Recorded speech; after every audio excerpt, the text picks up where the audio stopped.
Welcome back, Mando.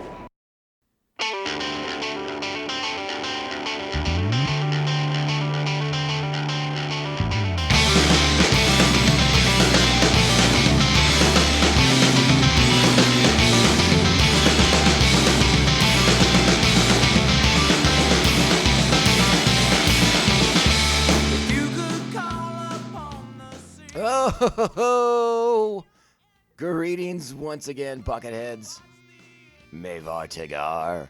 Welcome to our 269th Marvelous episode of Mandovision. I'm your host, Nargai Tom. Thank you so much for checking out this small independent Star Wars podcast. We're so glad you're here.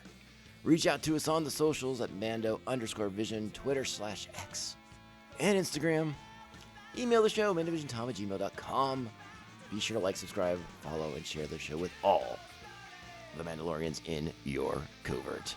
All right, Bucketheads, we're back for the second installment of the final 4 episodes of Star Wars The Clone Wars. Yes, indeed, our multi-year Star Wars rewatch of The Clone Wars comes to its conclusion in just a few short weeks. And what a journey it's been, friends. I have really enjoyed taking the opportunity to go back and rewatch these shows, kind of see the arcs and the journeys that the characters go on, getting to explore some of the thematic elements that they include in these shows, sometimes subtly, sometimes not so much. But yeah, it's been a blast, and we're into the second episode of the Final 4, the Battle of Mandalore. The final fate of Maul and Ahsoka and everything coming to a head as the story is happening at the same time as Episode 3, Revenge of the Sith. So as events are taking place on Mandalore, we are in the final moments, the last gasping breath of the Republic and of the Jedi. And I think it's exceptional storytelling. I think what the way they set this up, the way they laid this all out, intricately plotted. They paid a lot of attention. They set up a lot of details, and it just, again, we must thank the maker. George Lucas, very much involved in laying out this show and wanting to fill in the gaps of the Clone Wars, knowing that his prequel trilogy was bookends basically. And that's great. That's good stuff. But, he's showing the high water marks. And to go back in and lay all this track, all this groundwork that, excuse me, I hit a button there, that needed to be filled in to kind of give us more background, more context, show us Anakin Skywalker as a great war hero, and explain to us why that's not necessarily a good thing in the first place. Great stuff with this series, and this episode in particular is absolutely phenomenal. This episode is an incredible mix of action, of exposition, but in a fun way, not in a boring, let's just sit around and by a fireplace and I'll explain everything to you. No, not so fast, my friends. It's just a fast and furious episode in the sense that a lot's going on. There's a lot of information coming out, and our characters have to process these things very, very quickly. And it is so well done, so well laid out. And I think it's only fair that we get into the episode immediately. So let's go ahead and get the episode particulars for this one out of the way. We are, of course, referring to Star Wars The Clone Wars, Season 7, Episode 10, The Phantom Apprentice. Original air date, April 24th, 2020. Those were the dark times indeed, my friends. Written by Dave Filoni, directed by Nathaniel Villanueva. Our primary cast for this week's episode, Ashley Eckstein is Ahsoka Tano, Julian Holloway is Almec, Katie Sackhoff is Bo-Katan, D. Bradley Baker are the Clone Troopers and Commander Rex, Ray Stevenson is Gar Saxon, Vanessa Marshall as Rook Cast, Sam Witwer is Maul, David Accord is many of the Mandalorians, Bonnie Wild is also many of the Mandalorians, Matthew Wood, also many of the Mandalorians, James Arnold Taylor is Obi-Wan Kenobi, and Ray Park is back as the digital Maul, as Lauren Mary Kim is the digital Ahsoka Tano for the fight scenes. They did some motion capture, and those are the actors who brought that to life. Very, very cool to get Ray Park back in the mix there. That way you have a lot of continuity with the martial arts that Maul puts on display in this episode. So, yeah, good stuff there. Our cast for this, our plot for this week's episode. Ahsoka leads Republic clones to confront Maul's forces on Mandalore. Maul senses the impending chaos and makes a calculated play to ensure his own survival. And it is quite the play. Quite the play. We're going to talk about all that in just a second. You know what that means, friends. It is time. Strap on your buckets.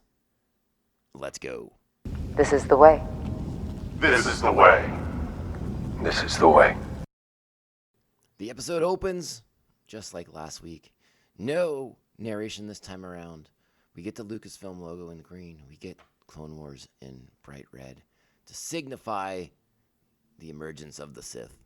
And we pick up where we left off in the sewers beneath Mandalore as Maul confronts Ahsoka and is not stoked that she is not Obi-Wan Kenobi. There are no Kenobi, no Skywalker. This is not what Maul wanted when he attempted to bait this hook to lure them back to Mandalore. Instead, he gets Ahsoka Tano, a Jedi that he is not super familiar with. But I think it's neat how Maul becomes fairly intrigued by her fairly quickly. And later in the episode, once he takes Jesse hostage, the ARC Trooper Jesse, and rips from his mind the information that he wants about Ahsoka. And pretty much all that's going on there in the Republic now is at Maul's fingertips through Jesse's brain. I like that aspect of it very much, and it leads to sort of like the bulk of this episode, which is Maul making a pitch to Ahsoka to join him, and they can topple Sidious. And again, Maul's doing it not necessarily for good reasons, for reasons of the light. No, sir. Maul's doing it for himself. He wants his revenge against his master. And if that revenge comes with Ahsoka Tano and then he slides right in to become the master and she the new Sith apprentice, so be it. Maul has his goals. And again, he is a Sith, true to his core. And so he aspires for that power that Sidious has. And getting his revenge against his master would be just the most delicious of things, especially just as it seems that Sidious will be victorious, seizing control of the Republic, and it's about to be the downfall of the Jedi. So why not have Maul fortify himself? Why not have Maul insulate himself and take on a new apprentice that could potentially rival Sidious and his new apprentice? Because this episode, taking place as it does at the same time as Episode 3, we do hear the news of Anakin killing Count Dooku. Then this is information that sets the stage for a lot of this episode because, as I said in the beginning, so much information comes out in this episode. And we have to talk about the title, The Phantom Apprentice, because it is clearly Anakin Skywalker, who is not featured in this episode at all, but is still a main topic of this episode. His name is brought up a lot. He is of import. Just because he's significant in this episode, even though he's not physically here or seen in the show at all. The way Maul explains Skywalker's role in things, and Ahsoka's not believing Maul, which again, Maul not necessarily a trustworthy fella. But when he spills the beans that Skywalker is the key to everything and that he's been groomed for quite some time, it's those elements that I think cause Ahsoka to pause and try to think on things, right? Like, she has a fondness, an attachment to her former master. And now she's hearing that he has been groomed as this Phantom Apprentice for the Sith Lord himself, Darth Sidious. It's really great stuff. I love so much of this episode. The action is top notch in here. because aside from the Mandalorians versus the Mandalorians, you get a lot of really great moments for Ahsoka to shine. We get to spend some more time with characters like Gar Saxon, who, as misguided as he is, I think the Mandalorians have a great look. I do. I love that red and black Mandalorian armor. I love the helmets that they put in their buckets. I'm sorry, the little horn stuff that they put in their buckets. I think it's awesome. I think there's so much of this episode that's so strong and so compelling as far as the action goes. And then you have the stuff with Ahsoka and Maul. But before that, you have Ahsoka having a holo communication with Obi-Wan Kenobi that's also very, very telling. This is Obi-Wan just before he's about to leave for Utapau to track down General Grievous. And he's telling Ahsoka what the Council has asked Anakin to do, which is to spy on the Supreme Chancellor of the Republic. And it's I love Ahsoka's outrage at that. I love Ahsoka very earnestly calling out that level of hypocrisy of the Council, the wrongness of these orders, the fact that they're making Anakin do it, attempting to sort of manipulate this relationship he has with the Supreme Chancellor. It's all great stuff, and it's all things that we've underlined and highlighted throughout our rewatch of the show. The sort of failing institution, the crumbling nature of the Jedi Order, and how they just have completely lost their way. And this is just another nail in that coffin. At least in Ahsoka's mind, it is. Now, does she think the Jedi are going to fall? That's inevitable? No, I don't believe that at all. Ahsoka is also still the eternal optimist. She believes in the Republic. She believes in the Jedi, even though they've lost their way. But I don't think she could possibly have envisioned what is going on in the other half of the galaxy while she's on Mandalore here. And again, it doesn't need to be said, but I'm going to say it anyways. Sam Witwer as Darth Maul is absolutely brilliant, particularly in this episode. The way he stalks around the sewers with Ahsoka in the first scene, later in the episode in the throne room. We'll talk about the combat stuff later that Ray Park does. But he gets so much excellent dialogue, and Sam himself must have just been giddy with excitement to get to read these lines and get to know the import. And we have this character in Maul in this episode who is now pulling back the curtain to characters like Ahsoka. Bo's in the room, Rex is in the room, but I think it's a little bit over their heads at this point. For Ahsoka, who's been there from the jump of the Clone Wars, to hear what he's saying about the strings being pulled by Sidious from the jump, and then having Kenobi verify these things to her. He was like, yes, I first heard about Sidious from Dooku, but I thought he was full of poo-poo. And finding out, again, it's just great. The way it's all revealed, the way the information is ladled out to us, it's spectacular. And Sam Witwer must have just, again, been giddy with getting to read this great dialogue and have these great moments with these characters, and kind of being the one in the know, sort of having this power of knowledge that they don't. And again, just kind of like giving them little bits and dribbles of it. And he gets to do that throughout the rest of the run of the show, because we still haven't talked about Order 66, which is a coming, my friends. But yeah, just really, really strong stuff. I love the pitch to Ahsoka.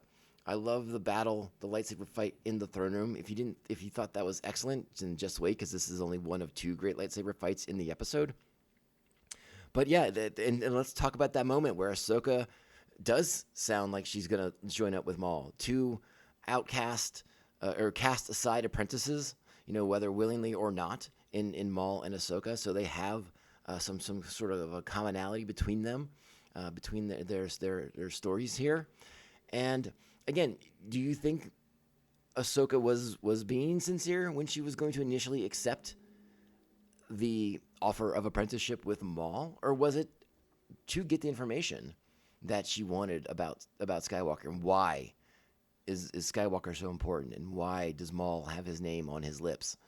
And yeah, it's again, the execution in these final 4 episodes is so strong, and finding out that Skywalker is the linchpin, that he is this Phantom Apprentice, that he will turn to the dark side and join the Sith and be the new apprentice of Darth Sidious. Like, all these things are, like, Ahsoka keeps cool, keeps the facade. It doesn't break her brain, but you have to think that inside she's wrestling with these things, being like, that's not possible. That's not true. This can't be right. So I think it's cutting her up quite a bit, but she has been trained by Anakin, and she has that focus, that single-minded determination, that stubbornness, if you will. So she engages in the battle with Darth Maul, and it's fantastic. Before we dive too much more into that, I do want to go back a notch. I think we mentioned it on our last episode, because there is the line as they enter the throne room. It's Ahsoka, it's Rex, it's Bo-Katan, talking about how Bo is going to be the rightful leader of the people, and it's time for her to take over and be in charge. And Maul says he agrees. Well, let's talk about let's talk about the thing that's not in the room. That would be the Darksaber. It has at this point, been stashed on Dathomir to be found years later in Rebels. Again, I wish they would have made some sort of bit of dialogue about that, like Bo-Katan being like, "Where is the Darksaber? I want the Darksaber." That would have been cool. I would have liked that. But it's not to be. I also want to go back and mention, when we're still in the sewers, and Maul's making his plans, and he's getting ready to give that motivational speech of all motivational speeches to his Mandalorians, to go out into the field of battle and die like warriors. I love the communication he has with the Syndicate. I love getting to see we got with the Black Sun, and we got the Crimson Dawn there, because Drayden Voss, he's got a little cameo in that meeting. Mara Krim from the Pikes, cool stuff. It's a small little moment, but I did really, really dig it. So let's go ahead now and transition to the big final fight, the moment high above Sundari City on Mandalore. We're in like the rafters of the domed city. We're on these beams, and it is a less than subtle metaphor for balance between light and dark. Obviously, Maul representing the dark, Ahsoka representing the light. I love the combat. I think it's great. Again, they got Ray Park to come back, do the motion capture, so Maul's moves are Maul's moves. You see that a little bit more fully in the throne room battle, where he has like the room to do a lot of those things. But this is a great battle between the two. Again, high above Sundari City. It doesn't look like it's going Ahsoka's way, because Maul knocks one lightsaber away, knocks two lightsabers away, and the beam is cut. And Ahsoka is being pushed back towards the abyss, right? Going to fall off the edge there, fall to her death in Sundari City. And Maul makes one more offer before he has the opportunity to deliver the killing blow. And it's join me or die. And Ahsoka responds with the classic never. And Maul goes in for the killing blow, but for Ahsoka, the fight is not over yet. She very astutely is able to grab Maul's double-sided lightsaber by the hilt, by the pommel, if you will, and kind of use his momentum against him to switch spots with him and then slice the beam so that he is the one falling to his death. Except Ahsoka extends a hand, uses the Force to catch Maul in the air, and he is not a fan of that.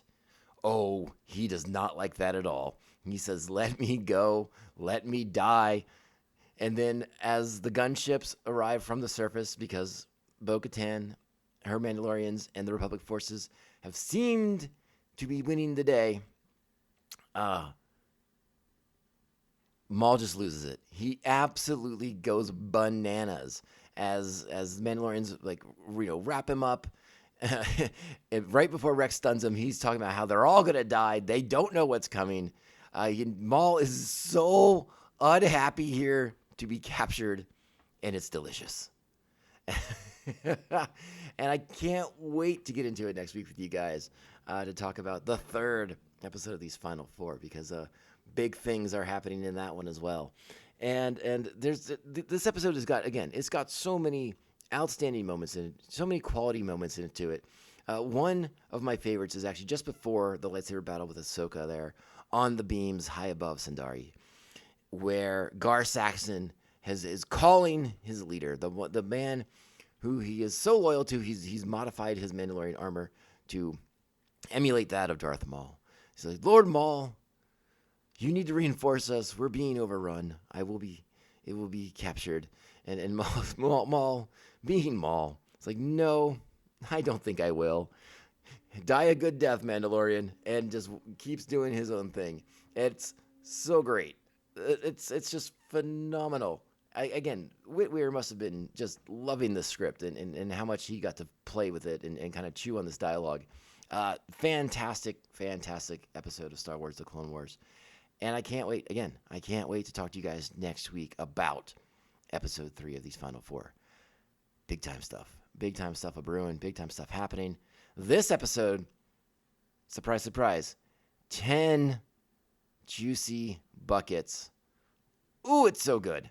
It is so good. Mandalorians versus Mandalorians, Maul versus Ahsoka, Maul dropping knowledge on people, Ahsoka showing everything she's learned over the years, showing the skills that she's acquired from Anakin Skywalker and why she's such a formidable force, and why Maul might be interested in taking her on as an apprentice. The whole, again, they're two sort of wayward, tossed aside apprentices. Why not team up and take on the Sith Lords who are about to take over the galaxy? And again, the conversation, the dialogue, the revelation, if you will, of Anakin Skywalker as this phantom apprentice to Darth Sidious. Rocks Ahsoka to her core. Ooh, it's good stuff. And I'm sad that it's coming to an end. So yeah, 10 buckets here, my friends. Go check this one out. It's phenomenal. Bucketheads, let's get at it. Let's wrap this one up. It's a pretty quick one because, again, there's just so much going on in this episode. There's no flaws to pick on. There's no things to kind of expose. We hit on the big themes. We hit on the big moments for this episode. I got out what I needed to say about it. Love it. I love the episode. Hit me up on the socials, Mando_Vision, Twitter, Instagram. You know them. Email the show, MandoVisionTom@gmail.com. Make sure to like, subscribe, follow, and share this show with all the Mandalorians in your covert, if you're able to. 5-star reviews, so helpful. Thank you to everyone who's been watching the show on YouTube. Thank you. We don't even have a video portion of the show, and I'm getting crazy numbers right now.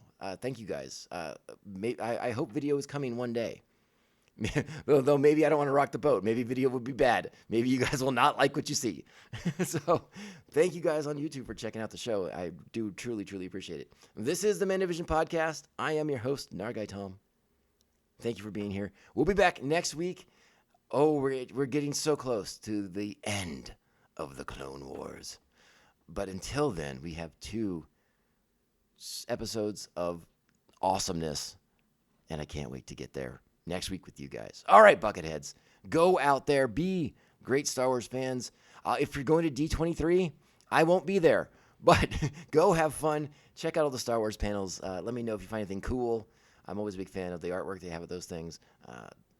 Make sure you're posting all your pictures on the socials. I'll see them and like them. I'll talk to you guys and gals and everyone in between later on. Again, go out there, be great Star Wars fans, be kind, supportive, understanding, and respectful of each other. And we'll be back next week to talk more Star Wars: The Clone Wars. But remember, before we can do that, this podcast can only end one way. This is the way. This is the way. This is the way. This is the way.